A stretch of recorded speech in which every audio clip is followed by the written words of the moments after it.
feeling this is not going to be true. Come listen to my story and listen to it well.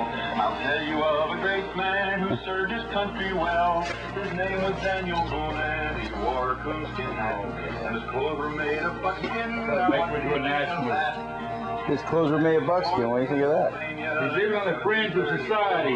In colonies Get this? before the Revolutionary You get this? War, he was living on the fringe of society. while he was still a boy.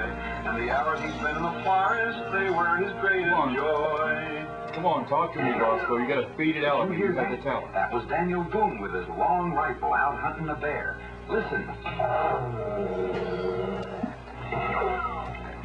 Every man has He got him. Daniel Boone shot that bear.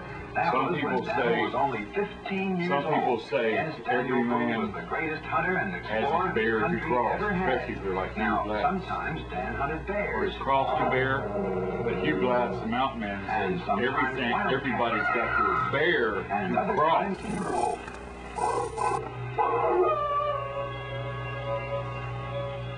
Daniel Boone loved to explore too, and he was one of the first pioneers to see the Blue Ridge Mountains and the Bluegrass region of Kentucky. Oh, Daniel knew the forest well, the mountains and the rivers and where the animals fell. He was handy with a rifle and with a hunting knife, and he loved the open spaces, the cleanest kind of life. Is that right? Other dangers in the forest in those days, besides wild animals, there were Indians.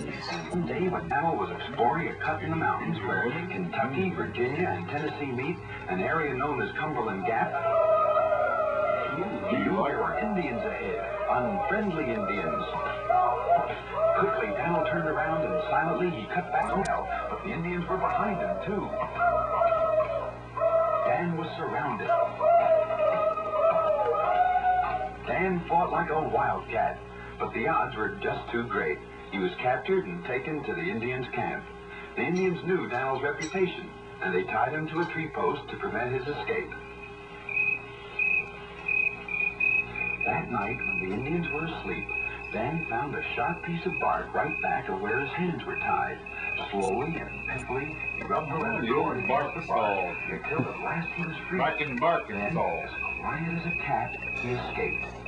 The Indians followed, but Daniel covered ground so fast that he left their swiftest You runners got news behind. a little quicker He than covered mine. 160 miles on foot in 4 days, and he met his friends, settlers from back east at Cumberland Gap. During the Revolutionary War, Dan was a major in the American Army, and his great knowledge of forestry and wood lore came in handy when he fought the British and the Indians on the British side. But he was friendly to many Indians because Daniel was a fair man to red man and to white, and he never used his rifle unless he had to fight. He didn't like big cities, he kept on moving west. Say he fought on the British He helped side? build our country and tame the wilderness. The When the Revolutionary War was over, Dan kept heading west until But he he made played his both final home sides. in He Missouri. is. He's so brilliant. There he would sit under a tree during the day, and settlers and Indians came to him with their problems, for he was a man of great justice and simple democracy. His tree became famous as Boone's Judgment Tree. Often Dan sat under it and remembered his old battles and adventures, and he would fondly dream of his early days. And the savage wildcat, and the wild timber wolf. And now there is no more to tell. Daniel Boone, who served his country well, his clothes were made of buckskin and he wore a coonskin. Buckskin outfit right there. Daniel Boone's got the same button Soul does right now. Wore a coonskin. It's a fringe and everything. Here, I hope you'll You'll remember remember that.